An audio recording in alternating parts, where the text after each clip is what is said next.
కందమైన అడవిలో చెట్లు పొడవుగా పెరిగి, పక్షులు, జంతువులు ఆటలాడుతున్నాయి. అక్కడే కాకి, ఉడత మరియు తాబేలు నివసిస్తున్నాయి.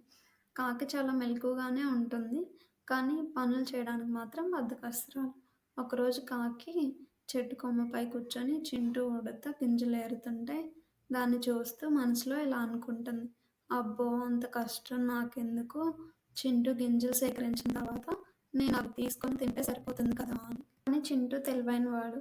కాకి అలాంటి మాయాతంత్రాలు చేయబోతుందని ముందే తెలుసుకుంటాడు.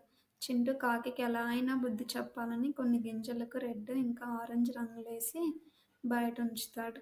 కాకి ఉల్లాసంగా వావ్, ఇవన్నీ గింజలు నాకే అనుకుంటూ ఆనందంతో గింజలని పట్టుకొని ఒకటి తిన్న వెంటనే అరిచేస్తూ అయ్యో, నా నోరు మండిపోతుందని అరుస్తూ ఆకాశంలో ఎగురుతూ గిరగిరా తిరుగుతుంది. చింటూ నవ్వుతూ కష్టం చేసిన వారికే విజయం ఉంటుంది మాయ మాట్లాడుతుండగా తాబేలు కూడా నవ్వుతూ ఇప్పుడు అర్థమైందా కాకి, నిజమైన విజయం కష్టం చేసిన వాళ్ళకే అంటుంది. కాకి బుద్ధి తెచ్చుకొని ఇలా అంటుంది: అవును తాతయ్య, ఇకపై నేను కూడా కష్టపడి పని చేస్తాను అని.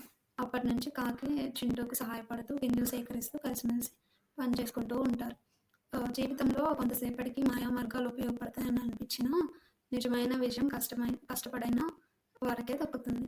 ఫైనల్గా ఈ వీడియో నీతి ఏంటంటే, కష్టమే నిజమైన విజయం తెస్తుంది.